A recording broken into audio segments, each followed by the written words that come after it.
Hello guys, welcome to my new blog. તો જો અત્યારે સવારના વાગ્યા છે 9:30 અને આજે વરસાદ આવે છે આખી રાતનો. મોરબીમાં આપણે પહેલી વાર આટલો વાર મતલબ બીજી વાર છે. આના પહેલાં એકવાર આવ્યો હતો. તો જો આજે ફૂલ વરસાદ આખી રાતનો ચાલુ છે. આજે આખી સવાર મતલબ સાંજનો આવી ગયો છે 11 વાગ્યાનો. આપણે જ્યારથી લારીએ થયા હતા આપણી દુકાનેથી ત્યારનો હજી વરસાદ આવે છે. આપણું બાઇક અહીંયા ધોવાઈ ગયું અને બારે આજે ગંગા માટે મસ્ત છાપરું કર્યું હે પપ્પા એને. તો બતાવીશ તમને બારે જાવ એટલે, કેમ કે હમણાંથી બારેથી આવ્યો એટલે પલળો હતો એટલે ન જાવ હવે બારે. અને આપણા મીનાબેન આજે નાઈ વરસાદના જોવો તમે. હા, એને આજ બ્લેડ લગાડી. ક્યાં બતાવતા આંગળી? મેં નથી લગાડી. જો લગાડી દીધી હાથમાં. એને બ્લેડ લગાડી અને આજે વરસાદ આવે એને લગાડી ટેપ, ઓલી જે આપણે માપવાની ટેપ આવે ને લગાડી એને. આજે ફૂલ વરસાદ આવે છે આપણે. અને આજે કાલે આપણે 100માં જવાનું હોય. કાલ વરસાદ ન આવે તો સારું, કાલ બગડશે. જોકે અંદર હશે એટલે તો વાંધો નહીં આવે. આજે સવારનો મસ્ત વરસાદ આવે છે. આપણે હજી શરદી મટી નથી. ખાવા પીવાનું હોય દવા પી લઈ પહેલાં. જો ગાઈસ, અત્યારે મારે દવા પીવાની હતી આવડિયા. તો બેન રાહ જ ન પીધી. કયા કાનો દવા પીવાનું એને કયા ચારા પાડું એને છે. મેં દવા પી લીધી તો મેં પીધી ને ત્યાં સુધી અહીંયા માથે મારતા જો આ દવા મેં પીધી અત્યારે. ત્યારની સમુજન મારે રાહ જોતી હતી કયા પીવાનું કયા ચારા પાડું એના. કેમ કે હું એના ચારા પાડું ને એટલે મારા ચારા પાડવા હાટું ઊભી રહી. જો મમ્મી અત્યારે ગોપીને ખવડાવે છે. શેટી એ બાંધી દીધી અને રોટલી ખવડાવે છે. કેમ કે આજે ગોપીને નીણ મળી નથી. આજે વરસાદ આવે આખી રાતમાં એટલે લીલું કાંઈ મળ્યું નથી ગોપીને. તો આજે મમ્મી રોટલી ખવડાવે છે.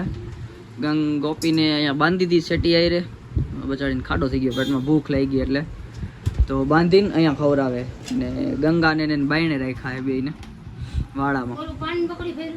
તો ગોપલીને અહીંયા બાંધી દીધી છે. ખાઈએ જો કેવી ખાઈએ કા ગોપુ? હા, કેવો ખાઈ જો. હા, હમણાં હું ફોનમાં મ્યુઝિક સાંભળતો હતો તો હમું જોવા માંડી બે કાન ચડાવીને કેવા કેવી ખાઈએ જો તમે.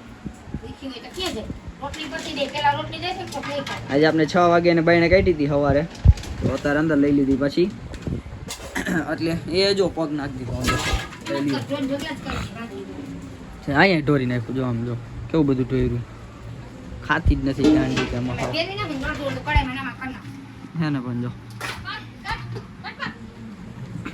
બેન ખવડાવશે શાંતિ બેન. ચા પીવે જો ગોપી ચા પીવે હે ને. પણ બે ભાઈ બેન આવા ચા ના હે રहुડિયા.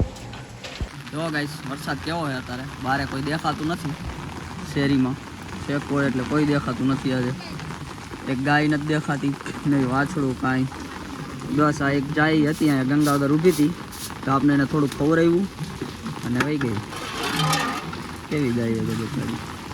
અને આપણે અહીંયા ગંગાને જો આવી રીતના બધું આડું કરી નાખ્યું. વાલ બાલ ઢાંકીને પાણી નું અંદર જાય. નંદીને મા દીકરાને બે અંદર પૂરી દીધા. જો ગંગા કાલ રાતની અત્યારે બેઠી હે. કાલની આખી રાતને આખો દી ઊભી હતી હે. ક્યાં બે ઓલો બે નથી જતો. આપણે ગંગાને એને થોડી ઘણી સુવિધા કરી દીધી.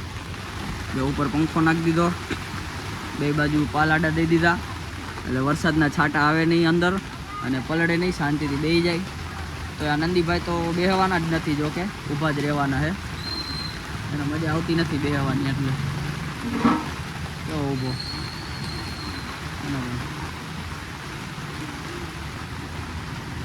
જો ગાઈસ, આપણે પાણી કેટલું ભરાઈ ગયું છે અત્યારે છે ને. આપણે ક્યારે આટલે સુધી પાણી આવ્યું નથી. આજે પહેલી વાર આટલે સુધી પાણી આવી ગયું છે.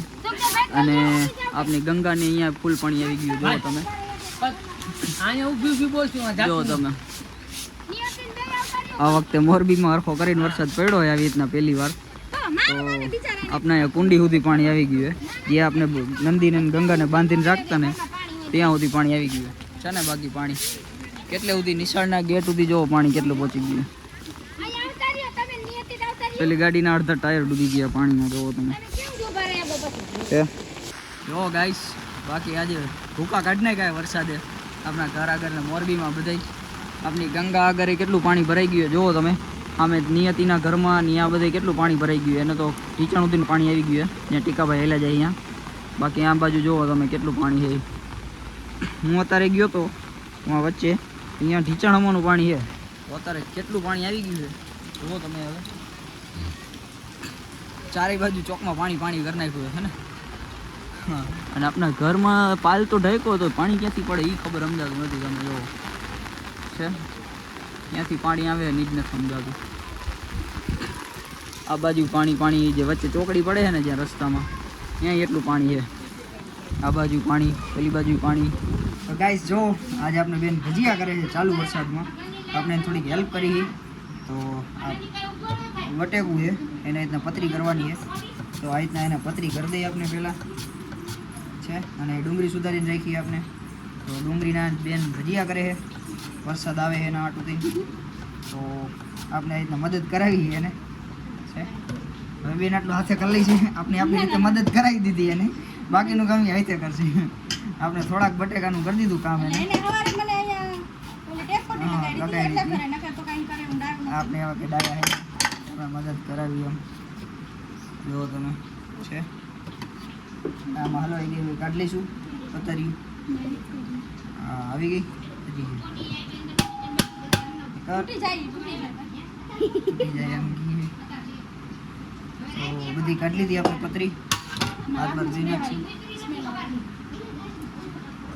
તો જો બેન હવે બાકીનું કામ કરશે, ભજીયા બનાવવાનું છે ને. પણ જો હવે બેન બધા ભજીયા બનાવશે. જો નિયતિ એવી છે, બેન ભજીયા કરે છે.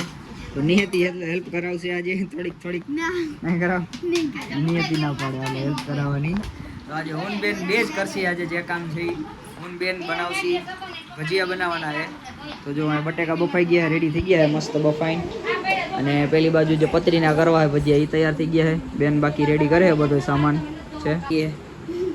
એમ કે હું નાની છું એટલે હેલ્પ ન કરું. નાની છે એટલે હેલ્પ ન કરાય એમ કે હેલ્પ ન કરાય ને ન કરાય એમ કે. નાની કાંઈ નથી, મોટી કેવડી 10 વર્ષની છે. 8 વર્ષની છે એમ કે નાની છે. તને નથી ખબર તું કેટલા વર્ષની? બોલો એને નથી ખબર કેટલા વર્ષની છે. ખોટું બોલે, આવડી મોટી છોકરી ખોટું બોલે. બેન જો માખી ઉડાડે. અહીંયા કાંઈ નહોતું તો એમ કે માખી બધી ભેગી થઈ હતી ને તો માખી ઉડાડી એને બધી. જો અહીંયા ભજીયાની વસ્તુ રેડી થઈ ગઈ. બેને રેડી ભજીયા બનાવવા માટે. તો આજે ભજીયાનો પ્રોગ્રામ છે આપણા ઘરે. જો તમે તો જો વરસાદ રહી ગયો, નંદીને સામે બાંધી દીધા આપણે. અહીંયાથી પાણી ઉતરી ગયું એટલે અહીંયા બધે અહીંયા સુધી ચેટ પાણી આવી ગયું હતું વરસાદનું. ધીમે ધીમે આમ આગળ વયું ગયું છે પાણી. પંખો ચાલુ છે આપણે ઉપર એટલે જલ્દી સુકાઈ જાય આ બધું. બાકી અહીંયા ગંગાની પછી રહીને અહીંયા બાંધવી પડી હતી આપણે. અહીંયા સુધી પાણી આવી ગયું હતું ગાઈસ બધું. ગોપા અહીંયા ખુરશી નાખીને બેઠા હતા. તો અત્યારે તણાઈને ગોપીને અહીંયા બાયણે બાંધી હતી. કુંડીએ પાણી ઉતરી ગયું એટલે છે પાણી છેટમાં વયું ગયું સામે. અને હવે નંદીને એના સામે બાંધી દીધા કોરામાં. એટલે પાણી બધું જે હતું ને એ હવે ધીમે ધીમે ઉતરવા માંડ્યું છે. જે ભૂગર્ભ લાઇનમાં છે એ જવા માંડ્યું છે હવે. તો નકર અહીંયા સુધી પાણી બધે ભરાઈ ગયું હતું આપણે. જો ગાઈસ હવે વાગ્યા છે 9:45 છે. અને ગોપલી આપની હજી અહીંયા ઊભી છે. અને આમ જો શું કરે ગાંડી જોવો તો હવે આપણે આને અહીંયા અંદર રાખવાની છે. રાત પડી ગઈ છે અને મારા દીકરો બી બાયણે છે. એને બેને મમ્મી આડો પડદા જેવું કદી છે કેમ કે એક બાજુથી ખુલ્લું એટલે દેખાય નહીં, બીવે નહીં રાતે એમ એના માટે. તો ગોપલી બેન આપણા અંદર રહી છે, મમ્મી એના બારે છે. તો આજનો વ્લોગ આપણે એન્ડ કરી છીએ. તો મળીએ નેક્સ્ટ વ્લોગમાં. ત્યાં સુધી આપણા ચેનલને લાઇક શેર અને સબસ્ક્રાઈબ કરતા રહેજો. તો મળીએ નેક્સ્ટ વ્લોગમાં.